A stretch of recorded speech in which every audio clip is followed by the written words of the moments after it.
ಎಲ್ಲರಿಗೂ ನಮಸ್ಕಾರ. ನಮ್ಮ ಲ್ಯಾಕ್ಸ್ ಬೆಂಗಳೂರು ಪ್ರಸ್ತುತಪಡಿಸುವ ದ ಹಿಂದೂ ಸುದ್ದಿ ವಿಶ್ಲೇಷಣೆಗೆ ತಮಗೆಲ್ಲ ಸ್ವಾಗತ.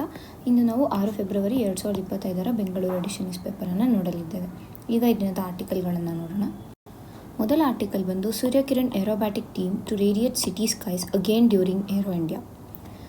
ನಮಗೆಲ್ಲ ತಿಳಿದಿರೋ ಹಾಗೆ ಫೆಬ್ರವರಿ 10ನೇ ತಾರೀಕಿಂದ ಫೆಬ್ರವರಿ 14ನೇ ತಾರೀಕು ಏನಿದೆ ಈ 5 ದಿನಗಳು ಯಲಹಂಕದ BSF ಕ್ಯಾಂಪಸ್ ಏನಿದೆ ಅಲ್ಲಿ ಏರೋ ಇಂಡಿಯಾ ಶೋ ನಡೀತಾ ಇದೆ. ಈ ಏರೋ ಇಂಡಿಯಾ ಶೋ ಏನಿದೆ ಇದು ಪ್ರತಿ 2 ವರ್ಷಕ್ಕೊಮ್ಮೆ ಆಗುವಂತಹ ಈವೆಂಟ್, ವಿಚ್ ಇಸ್ ಬೈಇನಿಯಲ್ ಈವೆಂಟ್. ಇದು ಬೈಇನಿಯಲ್ ಅಂದರೆ 2 ವರ್ಷಕ್ಕೊಂದ್ಸತಿ ಈವೆಂಟ್ ಆಗುತ್ತೆ. ಆ್ಯಂಡ್ ಈ ಈವೆಂಟಲ್ಲಿ ಪ್ರತಿ ವರ್ಷನೂ ಸೂರ್ಯಕಿರಣ್ ಅನ್ನುವಂಥ ಒಂದು ಟೀಮ್ ಪರ್ಫಾರ್ಮ್ ಮಾಡುತ್ತೆ. ಈ ಸೂರ್ಯಕಿರಣ್ ಟೀಮ್ ಏನು ಅಂತಂದರೆ ಇದರಲ್ಲಿ ಈ ಹಾಕ್ ಜೆಟ್ಸ್ ಏನು ಬರುತ್ತೆ ಇವುಗಳನ್ನು ನಾವು ಸೂರ್ಯಕಿರಣ್ ಟೀಮ್ ಅಂತ ಕರಿತೀವಿ. ಆ್ಯಂಡ್ ಈ ಹಾಕ್ ಜೆಟ್ಸ್ ಏನಿದೆ ಇವು ಸ್ಯಾಫ್ರನ್ ಆ್ಯಂಡ್ ವೈಟ್ ಕಲರಲ್ಲಿ ಇದ್ದಾವೆ ಫಸ್ಟು. ಆ್ಯಂಡ್ ಇವುಗಳಲ್ಲಿ ಸ್ಪೆಷಲ್ ಆದ ಒಂದು ಸ್ಮೋಕ್ ಪ್ರೊಡ್ಯೂಸಿಂಗ್ ಕೇಪಬಿಲಿಟಿ ಇದೆ. ಸೊ ಸ್ಮೋಕ್ ಪ್ರೊಡ್ಯೂಸಿಂಗ್ ಕೇಪಬಿಲಿಟಿ ಇದೆ ಅಂದರೆ ಸ್ಪೆಷಲಾಗಿ ಅದನ್ನು ಆ ಒಂದು ಜೆಟ್ಸಲ್ಲಿ ಇಂಡಕ್ಟ್ ಮಾಡಿರ್ತಾರೆ.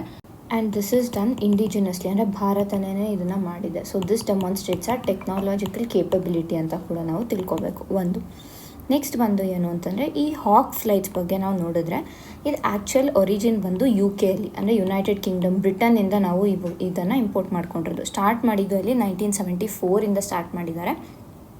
ಆ್ಯಂಡ್ ಈಗ ಹಲವಾರು ಕಂಟ್ರಿಗಳಲ್ಲಿ ಇನ್ಕ್ಲೂಡಿಂಗ್ ಇಂಡಿಯಾ ಹಲವಾರು ಕಂಟ್ರಿಗಳಲ್ಲಿ ನಾವು ಈ ಹಾಕ್ ಫ್ಲೈಟ್ಸನ್ನು ನೋಡ್ತೀವಿ. ಭಾರತದಲ್ಲಿ ಈ ಒಂದು ಏನು ಸೂರ್ಯಕಿರಣ್ ಏರೋಬ್ಯಾಟಿಕ್ ಟೀಮ್ ಇದೆ ವಿತ್ ರೆಸ್ಪೆಕ್ಟ್ ಟು ಹಾಕ್ ಜೆಟ್ಸ್ ಇದನ್ನು ಎಸ್ಟಾಬ್ಲಿಷ್ ಮಾಡಿದ್ದು 1996 ಆಲ್ಮೋಸ್ಟ್ 28-29 ಇಯರ್ಸ್ ಆಗಿದೆ ಇವಾಗ ಅದನ್ನ ಇಂಡಕ್ಟ್ ಮಾಡಿ. ಆ್ಯಂಡ್ ಈ ಒಂದು ಸೂರ್ಯಕಿರಣ್ ಏರೋಬ್ಯಾಟಿಕ್ ಟೀಮ್ ಏನಿದೆ ಇದರ ಮತ್ತೊಂದು ವಿಶೇಷತೆ ಏನು ಅಂದರೆ ಏಷ್ಯಾಲಿ ನಾವು ನೋಡಿದಾಗ ಓನ್ಲಿ 9 ಈ ರೀತಿಯಾದ ಏರೋಬ್ಯಾಟಿಕ್ ಟೀಮ್ ಇದೆ. ಅದರಲ್ಲಿ ಭಾರತದ ಸೂರ್ಯಕಿರಣ್ ಟೀಮ್ ಕೂಡ ಒಂದು ಅನ್ನೋದು ನಮ್ಮ ಭಾರತದ ಹೆಗ್ಗಳಿಕೆ ಆಗಿದೆ. ಸೊ ಈಗ ನಮಗೆ ಗೊತ್ತು ಹಾಕ್ ಎಲ್ಲಿಂದ ಬಂದಿದೆ, ಹಾಕ್ ಜೆಟ್ಸ್ ಎಲ್ಲಿಂದ ಬಂದಿದೆ, UK ಇಂದ ಬಂದಿದೆ. 1974 UK ಅಲ್ಲಿ ಸ್ಟಾರ್ಟ್ ಮಾಡಿದ್ರು. ಆಮೇಲೆ ಅದನ್ನ ಬೇರೆ ದೇಶಗಳು ಇಂಡಿಯಾ ಇರ್ಬೋದು, ಆಸ್ಟ್ರೇಲಿಯಾ, ಕೆನಡಾ, ಸೌದಿ ಅರೇಬಿಯಾ ಈ ರೀತಿಯಾಗಿ ಸುಮಾರು 12 ದೇಶಗಳು ಸದ್ಯಕ್ಕೆ ಈ ಹಾಕ್ ಜೆಟ್ಸನ್ನು ಯೂಸ್ ಮಾಡ್ತಾ ಇದ್ದೀವಿ. This is with respect to defence ನಮಗೆಲ್ಲರೂ ಯೂಸ್ ಆಗುತ್ತೆ ಅನ್ನೋ ಒಂದು ಕಾರಣಕ್ಕೆ ನಾವು ಇವತ್ತು ಈ ಆರ್ಟಿಕಲ್ನ ನೋಡಿದ್ದೀವಿ. ಮುಂದಿನ ಆರ್ಟಿಕಲ್ ನೋಡೋಣ. 6 states pass 15-point resolution against UGC's new draft regulation.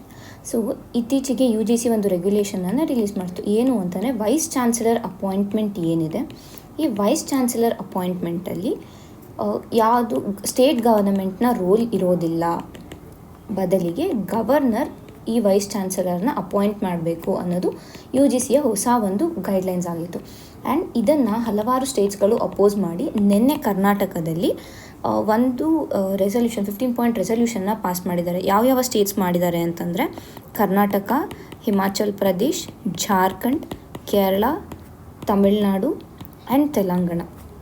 So ಈ 6 ಸ್ಟೇಟ್ಸ್ಗಳು ಸೇರಿ ನಾವು ಈ UGC ರೆಗ್ಯುಲೇಷನ್ನ ರಿಜೆಕ್ಟ್ ಮಾಡ್ತೀವಿ ಅಂತ ಹೇಳಿ ಒಂದು 15-point ರೆಸಲ್ಯೂಷನನ್ನು ಅವರು ರಿಲೀಸ್ ಮಾಡಿದ್ದಾರೆ. ಸೊ ಆ ರೆಸಲ್ಯೂಷನಲ್ಲಿ ಏನೇನಿದೆ ಅಂತಂದರೆ ಮೊದಲಿಗೆ ಬಂದು ಈ ಏನು ವೈಸ್ ಚಾನ್ಸಲರ್ ಅಪಾಯಿಂಟ್ಮೆಂಟ್ ಇದೆ ಅದರಲ್ಲಿ ಸ್ಟೇಟ್ಸ್ಗೆ ವಾಪಸ್ ಪವರನ್ನು ಕೊಡಬೇಕು ಅನ್ನೋದು ಮೊದಲನೇದು. ಮತ್ತು ಎರಡನೇದು ಏನು ಅಂತಂದರೆ ಈ UGC ರೆಗ್ಯುಲೇಷನ್ ಪ್ರಕಾರ ಏನು ಹೇಳಿದ್ದಾರೆ ನಾನ್ ಅಕಾಡೆಮಿಯನ್ಸ್ ಏನಿರ್ತಾರೆ ಅವ್ರನ್ನೂ ಕೂಡ ವೈಸ್ ಚಾನ್ಸಲರ್ ಆಗಿ ಅಪಾಯಿಂಟ್ ಮಾಡ್ಬೋದು ಅಂತ ಹೇಳಿದ್ದಾರೆ. But that should not be done ಅಂತ ಇಲ್ಲಿ ಹೇಳ್ತಾ ಇದ್ದಾರೆ. ಓಕೆನಾ, ಅಂದರೆ vice chancellor should be an academic person ಅಂತ ಇಲ್ಲಿ ರೆಸಲ್ಯೂಷನಲ್ಲಿ ಹೇಳಿದ್ದಾರೆ. ಆ್ಯಂಡ್ ಅದು ಬಿಟ್ಟು ಇನ್ನು ಬೇರೆ ರೀತಿಯಾದ ಬೇರೆ ರೆಗ್ಯುಲೇಷನ್ಸನ್ನು ಕೊಟ್ಟಿದ್ದಾರೆ. ಮತ್ತೊಂದು ಇಂಪಾರ್ಟೆಂಟ್ ರೆಗ್ಯುಲೇಷನ್ ಏನು ಅಂತಂದರೆ ಈ UG ಕೋರ್ಸಸ್ಗೆ ಎಂಟ್ರೆನ್ಸ್ ಎಕ್ಸಾಮ್ಸ್ ಏನಿದೆ ಅಲ್ವಾ ಇದನ್ನ ಮ್ಯಾಂಡೇಟರಿ ಮಾಡಬೇಕು ಅಂತ ಹೇಳಿದ್ದಾರೆ.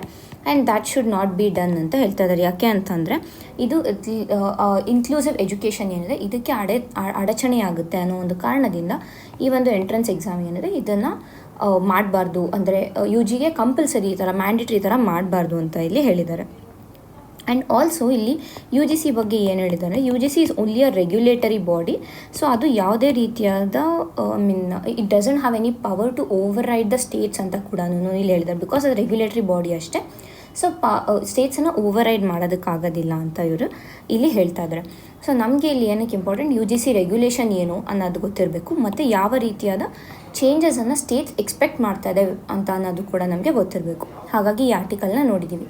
ಮುಂದಿನ ಆರ್ಟಿಕಲ್ ನೋಡೋಣ. Not worth the risk, India must address illegal emigration with empathy and urgency. C ನಮಗೆ ಗೊತ್ತಿದೆ ಯು ಎಸ್ ಎಯಿಂದ ಹಲವಾರು ಮಂದಿಗಳನ್ನು ಇಲ್ಲೀಗಲ್ ಇಮಿಗ್ರೆಂಟ್ಸ್ ಏನಿದ್ದಾರೆ ಇವರನ್ನು ಯು ಎಸ್ ತನ್ನ ಒಂದು ಅಂದರೆ ಆ ರೆಸ್ಪೆಕ್ಟಿವ್ ದೇಶಗಳಿಗೆ ಕಳಿಸ್ತಾ ಇದ್ದಾರೆ. ಓಕೆನಾ. ಸೊ ಇಲ್ಲಿ ಏನಾಗಿದೆ ಅಂತಂದರೆ ಇಲ್ಲಿಗಲ್ ಇಮಿಗ್ರೆಂಟ್ಸು ಭಾರತಕ್ಕೂ ಕೂಡ ಅವರು ವಾಪಸ್ ಕಳಿಸಿದ್ದಾರೆ. ಆ್ಯಂಡ್ ಅಪ್ರಾಕ್ಸಿಮೇಟ್ಲಿ 7,25,000 ಅಂದರೆ 7.25 ಲಕ್ಷದಷ್ಟು ಜನರು ಇಲ್ಲಿಗಲ್ ಇಮಿಗ್ರೆಂಟ್ಸ್ ಆಗಿ ಹೋಗಿದ್ದಾರೆ ಯು ಎಸ್ಗೆ. ಈ ಇಲ್ಲಿಗಲ್ ಮೈಗ್ರೆಂಟ್ಸ್ ಏನಿದ್ದಾರೆ ಇವರು ಹೆಚ್ಚಿನ ಮಂದಿ ಯಾವ ಒಂದು ಸ್ಟೇಟ್ಸಿಂದ ಅಂತಂದರೆ ಎಸ್ಪೆಷಲಿ ಗುಜರಾತ್, ಪಂಜಾಬ್ ಆ್ಯಂಡ್ ಹರಿಯಾಣ ಈ ರೀಜನ್ಸಿಂದನೇ ಹೆಚ್ಚಾಗಿ ಅಮೇರಿಕಾಗೆ ಇಲ್ಲಿಗಲ್ ಇಮಿಗ್ರೆಂಟ್ಸ್ ಆಗಿ ಹೋಗಿರೋದು. So this is one part. Second part ಏನು ಅಂತ ಅಂದರೆ ಯು ಎಸ್ ತನ್ನ ಮಿಲಿಟರಿ ಫ್ಲೈಟ್ಸನ್ನು ಡೆಪೋರ್ಟೇಷನ್ಗೆ ಯೂಸ್ ಮಾಡ್ತಾ ಇರೋದು. ಯೂಸ್ ಮಾಡ್ತಾ ಇರೋದು. So that is also another problem. ಆಯಿತಾ. ಇದುವರೆಗೂ ಯಾವತ್ತೂ ಮಾಡಿಲ್ಲ, ಬಟ್ ಈಗ ಮಾಡ್ತಾ ಇದ್ದಾರೆ. ಆ್ಯಂಡ್ ಇದನ್ನು ಹಲವಾರು ಕೊಲಂಬಿಯಾ ದೇಶದ ಪ್ರೆಸಿಡೆಂಟ್ ಇರ್ಬೋದು ಮತ್ತು ಬ್ರೆಜಿಲ್ ಅವರು ಇರ್ಬೋದು ಇದನ್ನು ಅಪೋಸ್ ಕೂಡ ಮಾಡಿದ್ದಾರೆ. Because it is inhuman treatment ಅಂತ ಕೂಡ ಇದನ್ನು ನಾವು ಕಂಪ್ಲೀಟಾಗಿ ಹಿಂದಿನ ವಿಡಿಯೋಗಳಲ್ಲಿ ಕೂಡ ನೋಡಿದ್ದೀವಿ ಇದರ ಬಗ್ಗೆ. ಸೊ ಆ್ಯಂಡ್ ಆಲ್ಸೋ ಈಗ ನಮ್ಮ ಪ್ರಧಾನಿಯವರು ಯು ಎಸ್ಗೆ ವಿಸಿಟ್ ಕೂಡ ಮಾಡ್ತಾ ಇದ್ದಾರೆ. ಸೊ ಈ ಒಂದು ವಿಷಯ ಏನಿದೆ ನೋಡಿ ನಮಗೆ ಗೊತ್ತು. ಬಿಕಾಸ್ ಇಲ್ಲೀಗಲ್ ಆಗಿ ಯಾವುದೇ ಒಂದು ದೇಶಕ್ಕೆ ಹೋಗೋದು it is not correct. But U S ಏನು ಮಾಡ್ತಾ ಇದೆ step that should not be like ಈ ಥರ ಹಾರ್ಶ್ ಸ್ಟೆಪ್ ಆಗಿರ್ಬೋದು. ಗ್ರ್ಯಾಜುವಲಿ ಕರ್ಕೊಂಬರಬೇಕು ಭಾರತಕ್ಕೆ ಇಲ್ಲಿಗಲ್ ಇಮಿಗ್ರೆಂಟ್ಸ್ ಏನಿದ್ದಾರೆ. ಬಿಕಾಸ್ ಈಗ ಇಷ್ಟು ಜನ ಈ 7.5 ಲಕ್ಷ ಜನ ಭಾರತಕ್ಕೆ ವಾಪಸ್ ಬಂದರು ಅಂತಂದರೆ ಭಾರತದಲ್ಲಿ ವಿಲ್ ಹ್ಯಾವ್ ಅನ್ಎಂಪ್ಲಾಯ್ಮೆಂಟ್ ಮತ್ತು ಲಿವಿಂಗ್ ಕಂಡೀಷನ್ಸ್ ಏನಿದೆ, ಲಿವಿಂಗ್ ಸ್ಟ್ಯಾಂಡರ್ಡ್ಸ್ ಏನಿದೆ ಇದು ಕೂಡ ರೆಡ್ಯೂಸ್ ಆಗುತ್ತೆ. ಮತ್ತು ಅವ್ರ ವಿಶಿಯಸ್ ಸೈಕಲ್ ಆಫ್ ಪಾವರ್ಟಿ ಒಳಗಡೆ ಬೀಳ್ತಾರೆ. ಇದೆಲ್ಲನೂ ಆಗುತ್ತೆ. ಹಾಗಾಗಿ ಏನು ಮಾಡಬೇಕು? ಸೊ ಈ ಇಲ್ಲಿಗಲ್ ಇಮಿಗ್ರೇಷನ್ ಏನಿದೆ ಅಥವಾ ಇಮಿಗ್ರೇಷನ್ ಏನಿದೆ ಇದನ್ನ ಕಡಿಮೆ ಮಾಡಬೇಕು ಅಂದರೆ ಮೇಯ್ನಾಗಿ ನಮ್ಮ ಎಜುಕೇಷನ್ ಮೇಲೆ ಕಾನ್ಸಂಟ್ರೇಟ್ ಮಾಡಬೇಕು. ಸೊ ನಮ್ಮ ಹೈಯರ್ ಎಜುಕೇಷನ್ ಇರ್ಬೋದು ಅಥವಾ ಬೇಸಿಕ್ ಎಜುಕೇಷನ್ ಏನಿದೆ ಈ ಒಟ್ಟಿನಲ್ಲಿ ಎಜುಕೇಷನ್ ಸೆಕ್ಟರನ್ನು ನಾವು ರಿಫಾರ್ಮ್ ಮಾಡಬೇಕು ಅನ್ನೋದು ಮೊದಲನೇದು. ನೆಕ್ಸ್ಟ್ ಸೆಕೆಂಡ್ ಒನ್ ಏನು ಅಂತಂದರೆ ಈ ಎಕನಾಮಿಕ್ ಡಿಸ್ಟ್ರೆಸ್ ಏನಿದೆ, ಫಾರ್ ಎಕ್ಸಾಂಪಲ್ ಈಗ ಅನ್ಎಂಪ್ಲಾಯ್ಮೆಂಟ್ ಇರ್ಬೋದು ಇಲ್ಲ ಲೋ ಇನ್ಕಮ್ ಇರ್ಬೋದು ಇವುಗಳನ್ನು ಅಡ್ರೆಸ್ ಮಾಡಬೇಕು. ಇದರ ನಂತರ ಅಗ್ರಿಕಲ್ಚರಲ್ ಕ್ರೈಸಿಸ್ ಏನಿದೆ ಇದನ್ನು ಕೂಡ ಅಡ್ರೆಸ್ ಮಾಡಬೇಕಾಗುತ್ತೆ. ಬಿಕಾಸ್ ಅಗ್ರಿಕಲ್ಚರ್ ಇಂಡಿಯಾಲಿ almost 75% of population depends on agriculture ಅಂತಂದಾಗ ಈ ಅಗ್ರಿಕಲ್ಚರ್ ಕ್ರೈಸಿಸ್ ಆದರೆ ಇಷ್ಟು ಪಾಪ್ಯುಲೇಷನ್ ಏನಾಗ್ತಾರೆ ಅವರ ಲೈವ್ಲಿಹುಡ್ ಏನಾಗುತ್ತೆ ಅದು ಕೂಡ ಕ್ವೆಶ್ಚನ್ ಆಗುತ್ತೆ. ಸೊ ಹಾಗಾಗಿ ಇದನ್ನು ಕೂಡ ಅಡ್ರೆಸ್ ಮಾಡಬೇಕು. ಸೊ ಈ ಮೂರು ಮುಖ್ಯವಾದ ಒಂದು ಪಿಲ್ಲರ್ಸನ್ನು ಅಡ್ರೆಸ್ ಮಾಡಿದ್ರೆ ಭಾರತದ ಒಂದು ಏನು ಇಮಿಗ್ರೇಷನ್ ಏನಿದೆ ಇದು ಕಡಿಮೆ ಆಗುವಂಥ ಎಲ್ಲ ಚಾನ್ಸಸ್ ಇದೆ ಅನ್ನೋದು ಈ ಒಂದು ಆರ್ಟಿಕಲ್ನಲ್ಲಿ ಹೇಳ್ತಾ ಇದ್ದಾರೆ. ಇಷ್ಟು ಈ ಆರ್ಟಿಕಲ್ನ ಸಾರಾಂಶ ಆಗಿದೆ. ಮುಂದಿನ ಆರ್ಟಿಕಲ್ ನೋಡೋಣ. A green signal for India to assert its health leadership. ನಮ್ಮ ಯೂನಿಯನ್ ಬಜೆಟ್ 2025-26 ಏನಿದೆ ಸುಮಾರು 90,000 ಕೋಟಿಯಷ್ಟು ಬಜೆಟನ್ನು ಹೆಲ್ತ್ ಸೆಕ್ಟರ್ಗೆ ಅಲೋಕೇಟ್ ಮಾಡಿದೆ. ಇದು ಫಸ್ಟ್ ಗುಡ್ ಮೂವ್ ಅಂತ ಹೇಳ್ಬೋದು. ನೆಕ್ಸ್ಟ್ ಏನು ಅಂತ ಅಂದರೆ ಇದರ ಜೊತೆಗೆ ಮೆಡಿಕಲ್ ಸೀಟ್ಸನ್ನು ಕೂಡ over a period of 5 years ನಾವು ಇನ್ಕ್ರೀಸ್ ಮಾಡ್ತೀವಿ ಅಂತ ಹೇಳಿದ್ದಾರೆ. ಎಷ್ಟು ಸೀಟ್ಸನ್ನು 5 yearsಲ್ಲಿ ಇನ್ಕ್ರೀಸ್ ಮಾಡ್ತಾರೆ? ಇಟ್ ಇಸ್ ಅಪ್ರಾಕ್ಸಿಮೇಟ್ಲಿ 75,000 ಸೀಟ್ಸನ್ನು ಇನ್ಕ್ರೀಸ್ ಮಾಡ್ತೀವಿ. ಆ್ಯಂಡ್ ಫಿನಾನ್ಷಿಯಲ್ ಇಯರ್ 25-26 ಸುಮಾರು 10,000 ಮೆಡಿಕಲ್ ಸೀಟ್ಸನ್ನು ಇನ್ಕ್ರೀಸ್ ಮಾಡ್ತೀವಿ ಅಂತ ಹೇಳ್ತಾ ಇದ್ದಾರೆ. ಸೊ ಯಾವಾಗ ನಂಬರ್ ಆಫ್ ಸೀಟ್ಸ್ ಇನ್ಕ್ರೀಸ್ ಆಗುತ್ತೆ ನಮಗೆ ಔಟ್ಗೋಯಿಂಗ್ ಡಾಕ್ಟರ್ಸ್ ಇರ್ಬೋದು, ನರ್ಸಸ್ ಇರ್ಬೋದು, ಔಟ್ಗೋಯಿಂಗ್ ಡಾಕ್ಟರ್ಸ್ ಏನಿರ್ತಾರೆ ಅವರ ಒಂದು ನಂಬರ್ ಇನ್ಕ್ರೀಸ್ ಆಗುತ್ತೆ. ಇದರಿಂದ ನಮ್ಮ ಡಾಕ್ಟರ್ ಟು ಪೇಷಂಟ್ ರೇಷಿಯೋ ಏನಿದೆ ಅದು ಕೂಡ ಇಂಪ್ರೂವ್ ಆಗುತ್ತೆ ಅನ್ನೋದು ಒಂದು ಕಡೆ. ಸೊ ನೆಕ್ಸ್ಟು ಮುಖ್ಯವಾದ ಸ್ಟೆಪ್ ಏನು ತೊಗೊಂಡಿರೋದು ಬಜೆಟಲ್ಲಿ ಅಂತ ಅಂದರೆ ಕ್ಯಾನ್ಸರ್ ಕೇರ್ ಬಗ್ಗೆ ತೊಗೊಂಡಿದ್ದಾರೆ. They have told that approximately 200 day care ಸೆಂಟರ್ಸನ್ನು ನಾವು ಎಸ್ಟಾಬ್ಲಿಷ್ ಮಾಡ್ತೀವಿ. ಸೊ ದ್ಯಾಟ್ ಯಾವುದೇ ರೀತಿಯಾದ ಒಂದು ಪ್ರಾಬ್ಲಮ್ ಆಗಲ್ಲ with respect to cancer treatment ಅಂತ ಅಂದ್ಬಿಟ್ಟು ಗೌರ್ಮೆಂಟ್ ಹೇಳಿದ್ದಾರೆ. ಆ್ಯಂಡ್ ಆಲ್ಸೋ ಭಾರತದ ಒಂದು ಹೀಲ್ ಬೈ ಇಂಡಿಯಾ ಅನ್ನುವಂತಹ ಒಂದು ಸ್ಲೋಗನ್ ಏನಿದೆ ಅದನ್ನು ಕೂಡ ಇದರಿಂದ ಪ್ರಮೋಟ್ ಮಾಡಿದ್ದಾರೆ ಅಂತ ಹೇಳ್ಬೋದು. ಅಂದರೆ ಇಲ್ಲಿ ಏನು ಮಾಡ್ತಾ ಇದ್ದಾರೆ ಅಂತಂದರೆ ಮೆಡಿಕಲ್ ಟೂರಿಸಮ್ ಏನಿದೆ ಭಾರತದ ಮೆಡಿಕಲ್ ಟೂರಿಸಮನ್ನು ಇಲ್ಲಿ ಇಂಪ್ರೂವ್ ಮಾಡೋಕ್ಕೆ ನೋಡ್ತಾ ಇದ್ದಾರೆ. ಸೊ ಯಾವಾಗ ಮೆಡಿಕಲ್ ಟೂರಿಸಮ್ ಇಂಪ್ರೂವ್ ಆಗುತ್ತೆ ನಮ್ಮ ಎಕನಾಮಿಕ್ ಗ್ರೋತ್ಗೆ ಅದು ಕಾಂಟ್ರಿಬ್ಯೂಟ್ ಆಗುತ್ತೆ. ಹೇಗೆ ಎಕನಾಮಿಕ್ ಗ್ರೋತ್ಗೆ ಕಾಂಟ್ರಿಬ್ಯೂಟ್ ಆಗುತ್ತೆ ಅಂತಂದರೆ ಹಲವಾರು ಜನ ಬರ್ತಾರೆ. ಅಂದರೆ ಈಗ ಫಾರಿನರ್ಸ್ ಏನು ಮಾಡ್ತಾ ಇದ್ದಾರೆ ಅಂತಂದರೆ ಭಾರತಕ್ಕೆ ಬರ್ತಾರೆ. Because it is comparatively cheaper. Health care ಏನಿದೆ ಭಾರತದಲ್ಲಿ it is cheaper when compare to other countries. So ಹಾಗಾಗಿ ಏನು ಮಾಡ್ತಾರೆ, ಇಲ್ಲಿ ಬರ್ತಾರೆ ಟ್ರೀಟ್ಮೆಂಟ್ಗೆ. ಇದರಿಂದ ನಮಗೆ ಇಲ್ಲಿ ಲೈಕ್ ಏನಂತೀವಿ, ಒಂದು ಕಡೆ ರಿಸರ್ಚ್ ಆ್ಯಂಡ್ ಡೆವಲಪ್ಮೆಂಟ್ಗೆ ಹೆಲ್ಪ್ ಆದರೆ ಮತ್ತೊಂದು ಕಡೆ ಇಲ್ಲಿನ ಇಕನಾಮಿಕ್ ಗ್ರೋತ್ಗೆ ಕೂಡ ಹೆಲ್ಪ್ ಆಗುತ್ತೆ. ಆ್ಯಂಡ್ ಆಲ್ಸೋ ಈ ಒಂದು ಮೆಡಿಕಲ್ ಟೂರಿಸಮನ್ನು ಇನ್ಕ್ರೀಸ್ ಮಾಡೋದಕ್ಕೆ ಅಥವಾ ಬೂಸ್ಟ್ ಮಾಡೋದಕ್ಕೆ ಏನು ಮಾಡ್ತಾ ಇದ್ದಾರೆ ಅಂದರೆ, ಈ ವೀಸಾ ಪ್ರಾಸೆಸ್ ಏನಿದೆ ಅದನ್ನು ಸಿಂಪ್ಲಿಫೈ ಮಾಡ್ತಾ ಇದ್ದಾರೆ. ಸೊ ದಟ್ ಬೇಗ ವೀಸಾ ಸಿಗುತ್ತೆ and they can come and go easily ಅನ್ನೋ ಒಂದಿದ್ರಲ್ಲಿ. ಇದರ ಜೊತೆಗೆ ಹಾಸ್ಪಿಟಲ್ ಇನ್ಫ್ರಾಸ್ಟ್ರಕ್ಚರ್ ಏನಿದೆ, ಹಾಸ್ಪಿಟಲ್ ಇನ್ಫ್ರಾಸ್ಟ್ರಕ್ಚರ್ನ ಕೂಡ ಬೂಸ್ಟ್ ಮಾಡ್ತಾ ಇದ್ದಾರೆ. ಹೇಗೆ ಬೂಸ್ಟ್ ಮಾಡ್ತಾ ಇದ್ದಾರೆ? ಟೆಕ್ನಾಲಜಿ ಅಡ್ವಾನ್ಸ್ಮೆಂಟ್ ಇರ್ಬೋದು, ಇಲ್ಲ ಟ್ರೀಟ್ಮೆಂಟ್ ಎಲ್ಲ ಇರ್ಬೋದು, ಇಲ್ಲ ಡಯಾಗ್ನೋಸಿಸಲ್ಲಿ ಇರ್ಬೋದು. ಇದು ಎಲ್ಲದರಲ್ಲೂ ಕೂಡ ಟೆಕ್ನಾಲಜಿಯನ್ನು ಯೂಸ್ ಮಾಡೋದ್ರ ಮುಖಾಂತರ ಹಾಸ್ಪಿಟಲ್ ಇನ್ಫ್ರಾಸ್ಟ್ರಕ್ಚರನ್ನು ನಾವು ಏನಂತೀವಿ ಇಂಪ್ರೂವ್ ಮಾಡ್ತಾ ಇದ್ವಿ. ಆ್ಯಂಡ್ ಆಲ್ಸೋ ಇದರ ಜೊತೆಗೆ ಭಾರತ ಏನು ಮಾಡ್ತಾ ಇದೆ ಅಂತಂದರೆ, ಹಲವಾರು ಮಿಷನ್ಗಳಲ್ಲಿ ಭಾರತದ ಡಾಕ್ಟರ್ಸ್, ನರ್ಸಸ್ ಏನಿದ್ದಾರೆ ಅಥವಾ ಪ್ಯಾರಾಮೆಡಿಕ್ಸ್ ಏನಿದ್ದಾರೆ ಇದನ್ನ ಬೇರೆ ಕಡೆ ಅಬ್ರಾಡಲ್ಲಿ ಕೂಡ ಡಿಪ್ಲಾಯ್ ಮಾಡ್ತಾ ಇದ್ದಾರೆ. ಫಾರ್ ಎಕ್ಸಾಂಪಲ್ ಲೈಬೀರಿಯಲ್ಲಿ ಇರ್ಬೋದು, ಅಥವಾ ಲಿಬಿಯಲ್ಲಿ ಇರ್ಬೋದು, ಇಲ್ಲ ವೆಸ್ಟ್ ಏಷ್ಯಾ, ಗಾಜಾ ಸ್ಟ್ರಿಪ್ಪಲ್ಲಿ ಅಲ್ಲಿ ಎಲ್ಲ ಕೂಡ ಭಾರತ ತನ್ನ ಒಂದು ಪ್ಯಾರಾಮೆಡಿಕ್ಸನ್ನು ಕಾಂಟ್ರಿಬ್ಯೂಟ್ ಮಾಡಿದೆ.